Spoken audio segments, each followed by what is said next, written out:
Bienvenue dans cette nouvelle vidéo. Alors aujourd'hui je vais vous montrer comment régler cette scie à ruban SRU 355 de chez Léman. Dans une vidéo précédente je vous avais montré l'assemblage de cette scie et je vous avais dit que je ne vous ferai pas de vidéo sur les réglages. Et puis en fait comme j'ai besoin de m'en servir, je vais avoir besoin de la régler. Donc j'en profite, je vais filmer tout ça et je vous le montre en vidéo.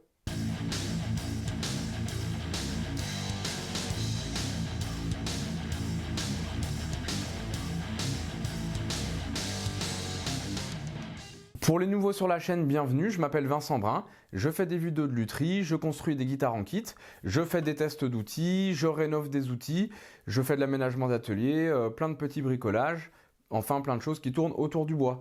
Donc si vous aimez, pensez à vous abonner et activer la petite cloche, comme ça vous serez au courant de toutes les dernières vidéos que je mettrai en ligne. Voilà, une dernière chose, si vous voulez découvrir tout le matériel que j'utilise dans mes vidéos, ça se passe dans les liens en dessous de la vidéo, n'hésitez pas à aller voir. Alors pour régler cette machine, je vais suivre les conseils de la notice. Donc c'est une notice qui est en français et qui est plutôt bien faite. Voilà, et je vous conseille vraiment de faire tous les réglages correctement si vous voulez faire du travail de qualité et aussi pour travailler en sécurité. En premier, on va s'occuper de la tension de la lame. Donc pour ça, on va démonter le capot.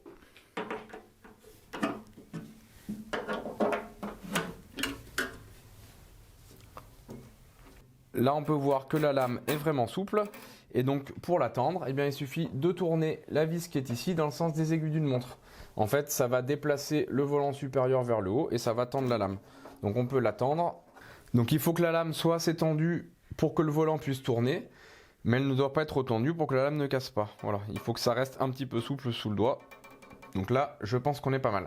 Si vous ne vous servez pas de la machine, n'oubliez pas de détendre la lame pour ne pas l'abîmer. Le deuxième réglage va être la position de la lame sur les volants.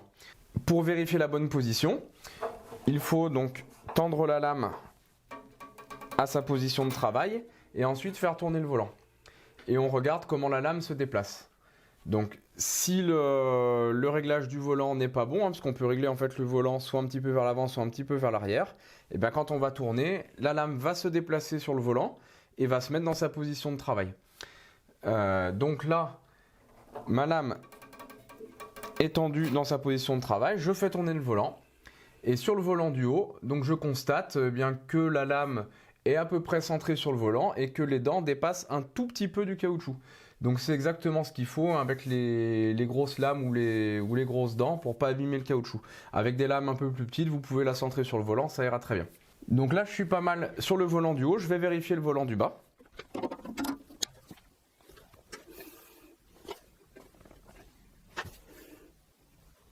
Donc là je suis bien aussi, les dents n'appuient pas sur le caoutchouc, donc je ne vais pas y toucher. Donc le réglage d'usine est plutôt pas mal sur mon modèle.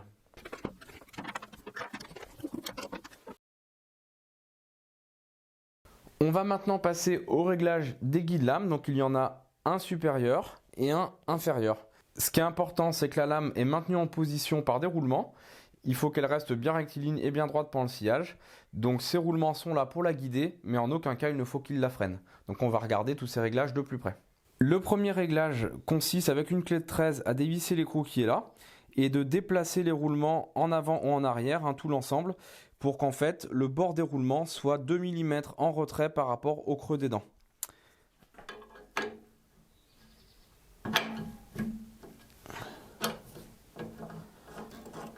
Donc voilà, l'écrou est dévissé, on peut soit reculer soit avancer et on va faire en sorte de se positionner 2 mm à l'arrière. Voilà, on constate que c'est pas évident puisque là je suis bien réglé mais le guide bouge un petit peu.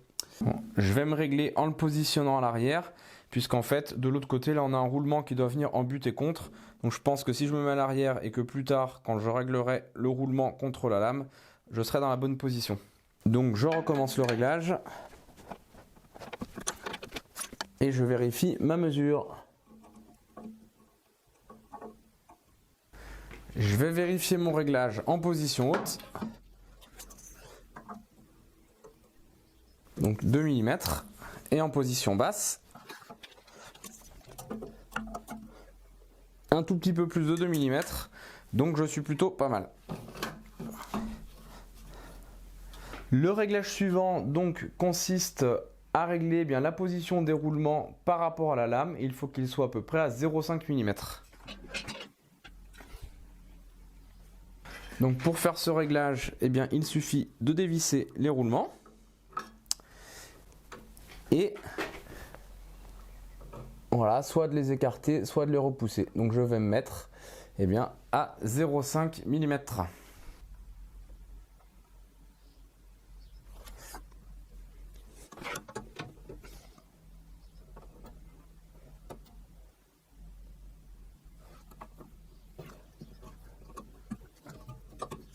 Et le dernier réglage consiste à positionner ce roulement jusqu'au dos de la lame.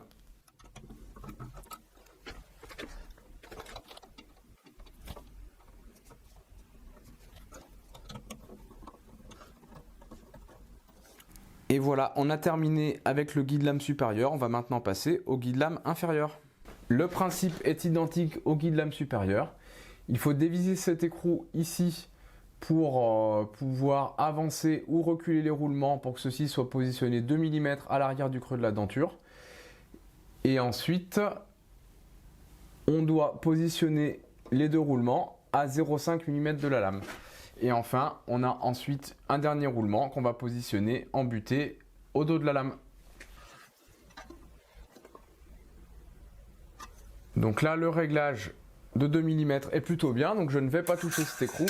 Je vais juste vérifier qu'il est bien serré. Je positionne ensuite les roulements à 0,5 mm de la lame.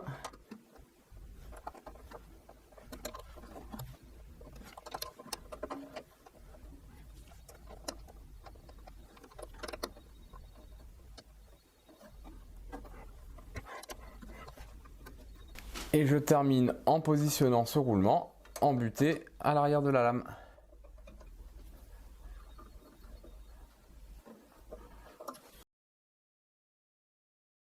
Le réglage suivant va être celui de la table. On va s'assurer que la table est bien centrée par rapport à la lame et que celle-ci est bien perpendiculaire à la lame dans les deux sens. Donc je vous emmène derrière la machine et je vais vous montrer comment on fait pour régler le centrage de la table. Donc si on veut déplacer la table à droite ou à gauche pour que la lame soit bien centrée dans la fente de la lame, il suffit de dévisser les 4 écrous qui sont là et de déplacer le support. Alors faites bien attention parce que la table est quand même très lourde, donc il vaut mieux le faire à deux. Dans la notice, il est expliqué qu'il faut régler la table pour que la lame tombe au milieu de l'insert. Donc je ne vais pas toucher à ce réglage parce que je trouve que je suis déjà pas si mal que ça. Et du coup, je préfère ne pas y toucher plutôt que de tout dérégler et de passer beaucoup de temps pour pas grand chose. On va passer ensuite à l'équerrage de la table par rapport à la lame. Donc il faut dans un premier temps bien desserrer cet écrou et ensuite on va desserrer l'écrou papillon qui se trouve à l'arrière de la machine. Donc ça je vais vous le montrer. Et en fait une fois que l'écrou papillon à l'arrière de la machine est desserré, on va se servir donc de cet écrou qu'on va faire descendre et faire venir en butée contre le bâti et en le réglant, ça va jouer sur l'inclinaison de la table et on va s'assurer que celle-ci est bien perpendiculaire à la lame. Alors je vous montre à l'arrière. C'est cet écrou-là qu'il faut desserrer et comme ça on va pouvoir faire varier l'inclinaison de la lame. Donc on va peut-être pas trop se fier aux graduations qu'il y a sur le capot, on va plutôt utiliser une équerre. Je commence par desserrer le contre-écrou donc qui est sur la table et je fais ensuite descendre la vis et je la fais venir en butée contre le bâti. Je vais pouvoir maintenant contrôler la perpendicularité de la lame, donc je vais remonter le guide-lame au maximum et je vais regarder ce que ça donne avec mon équerre. Donc la lame penche un petit peu comme ça, donc je vais la redresser. Voilà, j'ai un tout petit écart ici de 0,5 mm de ce côté-là. Alors, je vais regarder si c'est cohérent avec l'autre côté. J'ai plutôt tendance à avoir un écart en haut de la lame.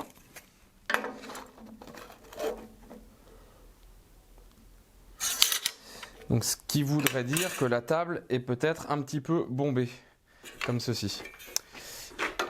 Et à l'arrière, Et bah à l'arrière je suis nickel. Coup de chance. J'ai vraiment un dixième de millimètre peut-être de défaut. Je vais donc faire basculer ma table un petit peu dans ce sens-là pour réduire le petit écart que j'avais ici. On va voir ce que ça donne. Donc je desserre l'écrou papillon qui est à l'arrière. Et si je veux que ma table penche un petit peu comme ça, eh bien je vais remonter un petit peu l'écrou du dessous pour qu'il ne soit plus complètement embuté. Voilà ce qui est fait. Et je vais resserrer mon écrou papillon. Et je contrôle. J'ai encore un tout petit écart. Et maintenant j'en ai un grand ici. Donc je vais redonner un quart de tour. Je vais desserrer l'écrou. Voilà. Et à l'arrière ça n'a pas bougé. Donc je redesserre mon écrou papillon. Je viens desserrer un petit peu l'écrou. Et je resserre mon écrou papillon. Donc voilà, j'ai un tout petit écart ici qui est équivalent de ce côté, donc je suis plutôt pas mal. Et à l'arrière de la table, on n'a quasiment rien du tout. On est bien perpendiculaire aussi à l'arrière. Donc là, mon réglage est bon. Pour le prochain réglage, on va s'intéresser au guide de refente, aussi appelé guide parallèle. Ce qui va être important, eh bien, c'est que le guide soit bien perpendiculaire à la table et que le guide soit aussi bien parallèle à la lame. Donc pour ça, on peut le régler parallèle à la rainure. Donc je le mets en place et ensuite on va procéder au réglage.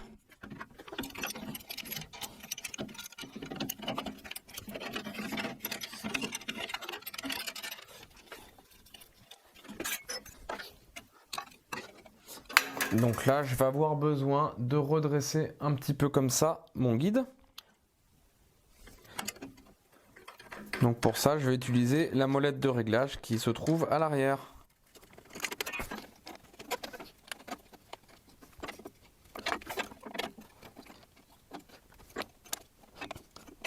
Donc voilà, là je suis pas mal. On va regarder lorsque je déplace le guide si c'est toujours le cas. Donc là, je suis bien. Et ici, on voit que j'ai un petit jeu.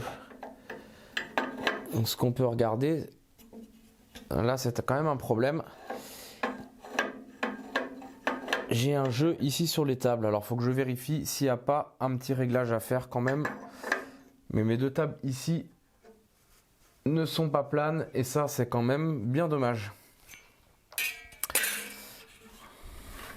On va regarder maintenant si le guide est bien parallèle. Donc là, mon guide part un petit peu comme ça. Donc je vais jouer sur les vis pour le décaler.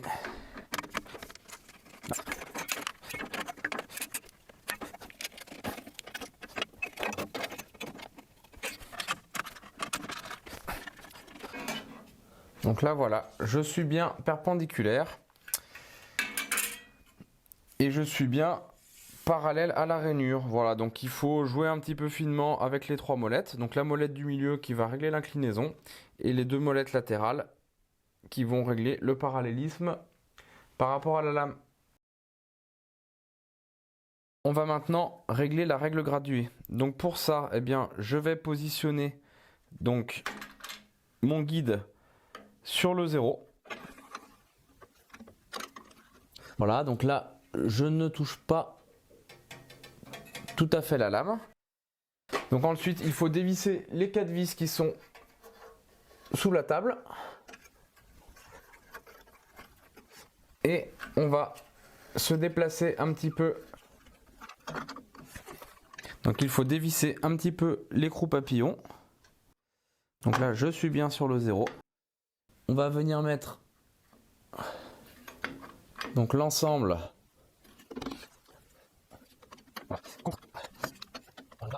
je suis contre la lame et on va venir ensuite mettre le 0 en face. j'ai ce petit capot qui n'arrête pas de tomber. Niveau qualité, c'est pas terrible. Donc voilà, ma lame est contre la butée, mais la lame n'est pas déviée. J'ai le 0 qui tombe pile ici, donc je vais pouvoir venir resserrer ma règle sur la table.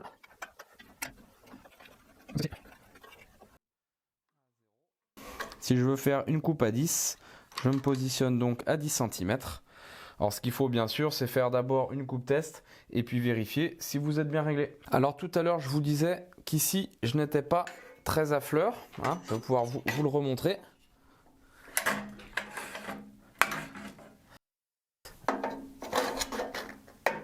Voilà, j'ai un gros décalage. Alors en fait, sous la table, j'ai deux petites vis de réglage. Alors je vais vous les montrer. Je vais les desserrer. Je ne sais pas du coup si elles touchent ou non la table. Et je vais venir régler ici l'affleurement. Donc là, celle-ci est un tout petit peu plus basse et je vais voir si je peux remonter celle-là. Si je viens visser, j'augmente le désaffleur ici. Donc je vais venir baisser ce côté-là. Je vais baisser un petit peu celui-ci aussi. Et bien voilà, maintenant que mes deux tables sont bien planes, je vais pouvoir serrer les contre-écrous.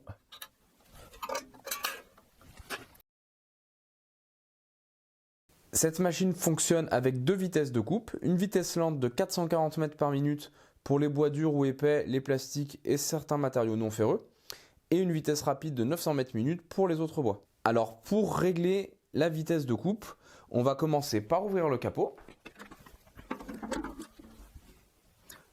Et on va retrouver le fonctionnement ici des poulies et de la courroie. Donc pour se mettre à 440 mètres minute, il faut que la courroie soit sur la partie extérieure de la poulie numéro 1, donc en position 1 sur la grande poulie. La poulie de tension qui se trouve ici n'a qu'une seule position. Et sur la poulie du bas, donc il faut être en position 5, donc sur la petite poulie. Donc là, moi sur ma scie, la poulie du bas, on est sur la grande poulie. Donc je suis en position 4. Et sur la poulie du haut, je suis sur le petit diamètre. Donc c'est la position 2. Donc 2, 3, 4, je suis à 900 mètres minute.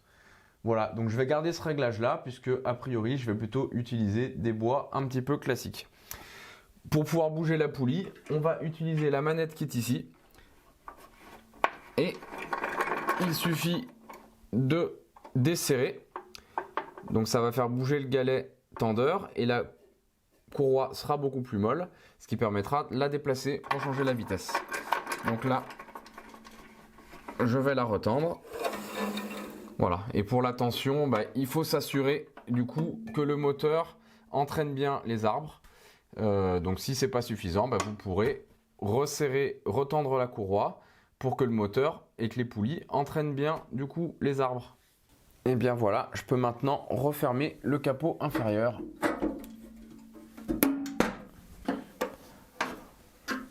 Le réglage de cette scie à ruban est maintenant terminé. Et bien j'espère que cette vidéo vous a plu. Je pense qu'une fois que j'aurai bien utilisé cette machine, je pourrai vous faire un petit retour sur les points positifs et les points négatifs. En attendant, merci d'avoir regardé cette vidéo jusqu'au bout. N'hésitez pas à vous abonner et à mettre un petit pouce bleu si vous avez aimé la vidéo. Et maintenant, je vous dis à bientôt dans une prochaine vidéo.